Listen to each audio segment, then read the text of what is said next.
आप सबको जय मसीह की। बाइबल स्टोरीज हिंदी चैनल में आप सबका स्वागत है। आज मैं आपके लिए बाइबल से रूथ की कहानी का संक्षिप्त विवरण लेकर आई हूँ। इससे पहले कि हम वीडियो स्टार्ट करें, आप हमारे चैनल को सब्सक्राइब और वीडियो को लाइक करना ना भूलें। आइए हम वीडियो स्टार्ट करते हैं। प्रियो, आज हम जानेंगे कि रूथ कौन थी और रूथ के जीवन में परमेश्वर ने कैसे कार्य किया। इन सभी बातों को आज मैं आपको बताऊंगी।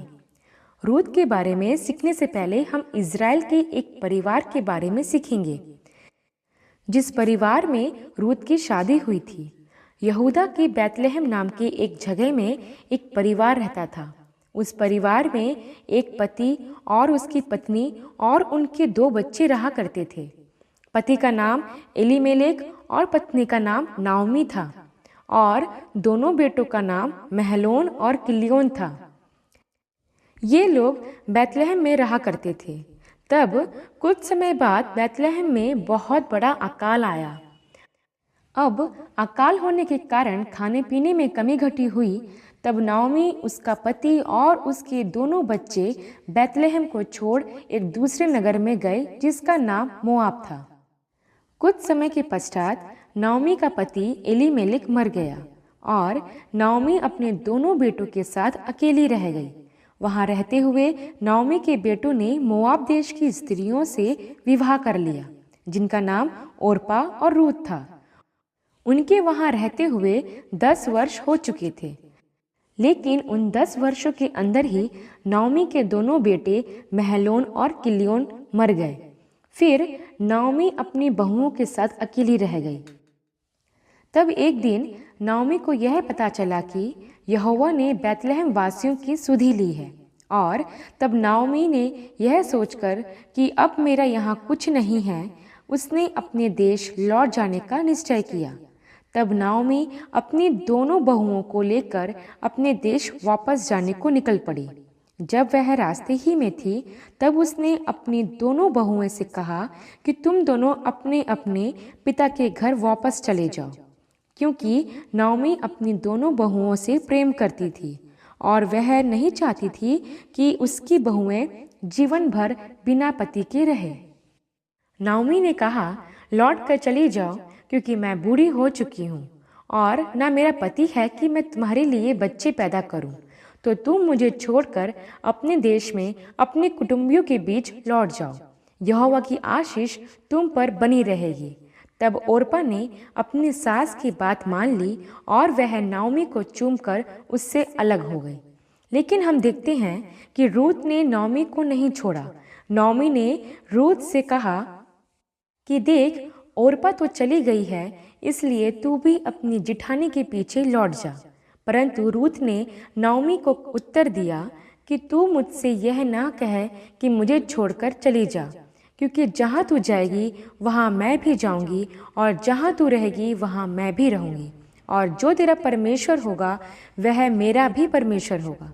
यहाँ पर हम एक बात देखते हैं प्रियो, रूथ एक मोआबिन स्त्री थी, लेकिन नाओमी के द्वारा उसने सच्चे परमेश्वर को जाना, इसलिए उसने कहा कि तेरा परमेश्वर मेरा परमेश्वर होगा।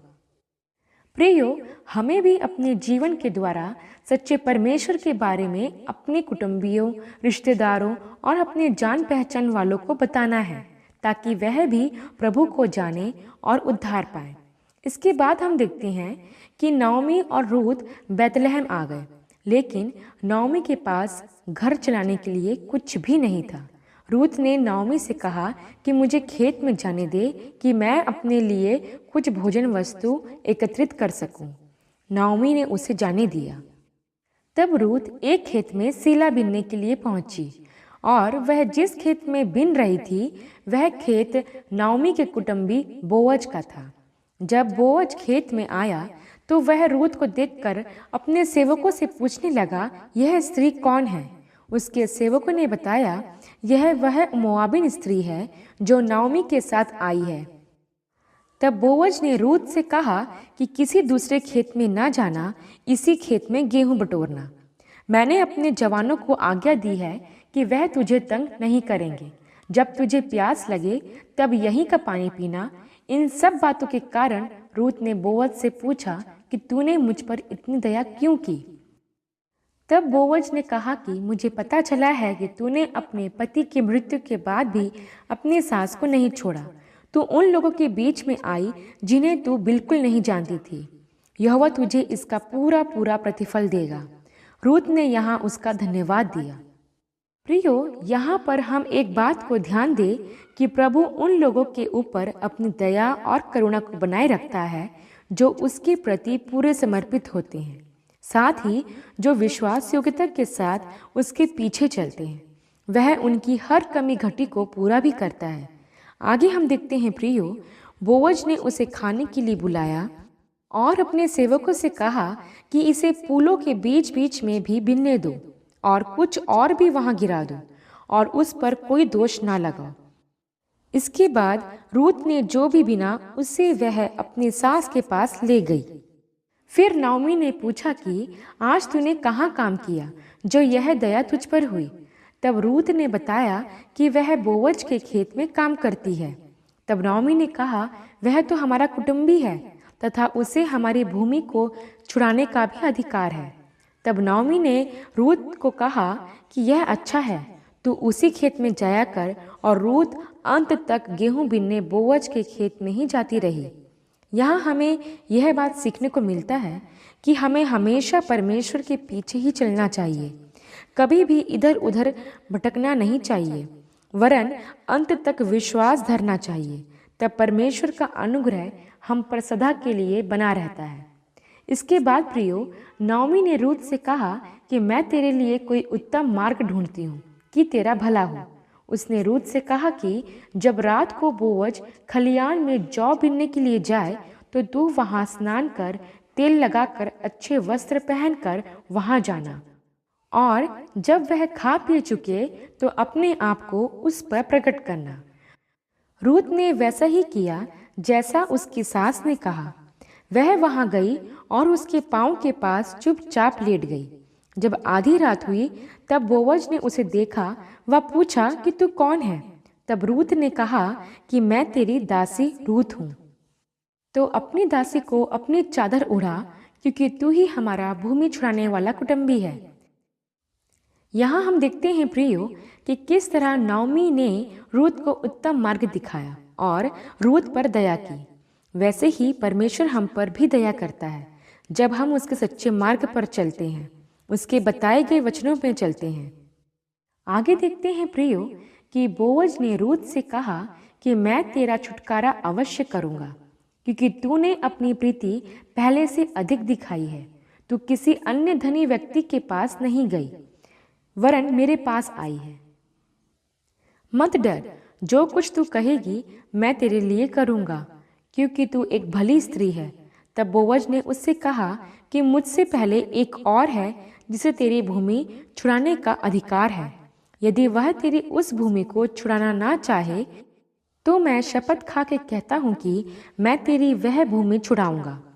इसके बाद बोअज ने भोर के समय जो चादर रूत ओढ़ी हुई थी उसमें 6 नपुए जौ नापकर उसे दिया और वह अपने सास के पास चली गई।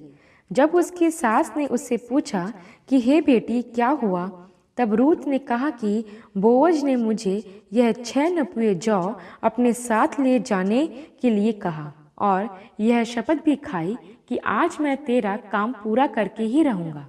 तब आगे हम देखते हैं प्रियो कि बोअज अपनी शपथ के अनुसार उस छुड़ाने वाले के पास गया जो नाओमी का कुटुंबी था, और उस नगर के 10 वृद्ध लोगों को भी बुलाया और उनके सामने उस छुड़ाने वाले से कहा कि नाओमी की भूमि छुड़ाने का अधिकार सबसे पहले तेरे पास है। लेकिन उस छुड़ाने वाले कुटुंबी ने नाओमी की भूमि को छुड़ाने से इनकार कर दिया और यह अधिकार बोअज को सौंप दिया, क्योंकि इजरायली लोग मोआबियों से रिश्ता नहीं रखते थे।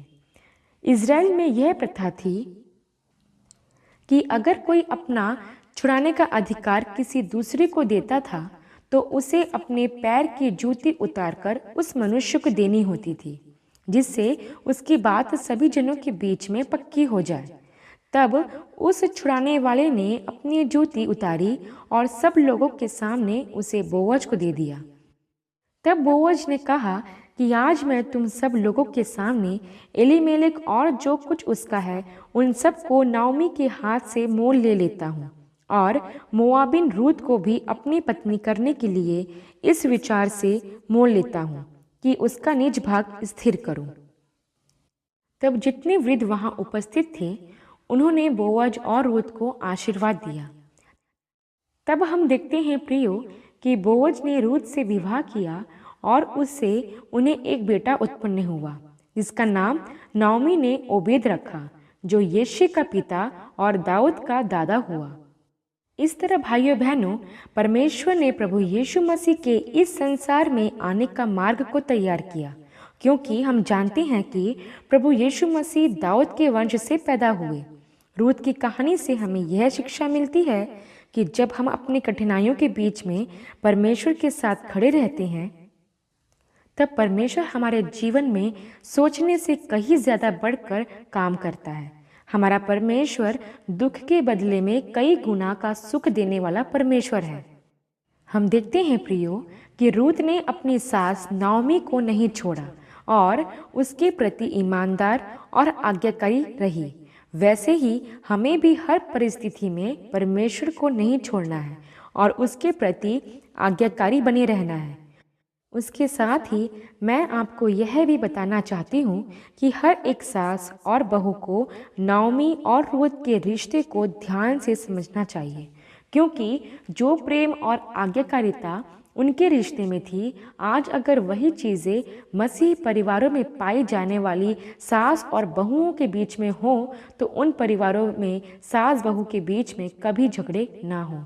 नाओमी और रूत का जीवन हर एक सास बहू के लिए आदर्श है।